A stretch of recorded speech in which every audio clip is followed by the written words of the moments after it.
أشرف الأعراب والأعجم. نبی مکرم شفیع معظم جاند عالم صلی اللہ علیہ وآلہ وسلم نے ارشاد فرمایا، جب ماہ رمضان کی پہلی رات ہوتی ہے تو شیاطین اور سرکش جنوں کو قید کر دیا جاتا ہے، جہنم کے تمام دروازے بند کر دیے جاتے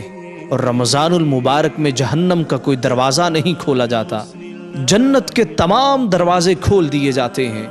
اور پھر رمضان المبارک میں جنت کا کوئی دروازہ بند نہیں کیا جاتا، اور ایک پکارنے والا پکارتے ہوئے کہتا ہے، اے نیکی کرنے والے نیکیوں میں آگے بڑھ جا، اور پکارنے والا پکار کے کہتا ہے، اے برائی کرنے والے برائی سے رک جا۔ لم يزل نورا من القدم يا خير خلق الله، يا خير خلق الله.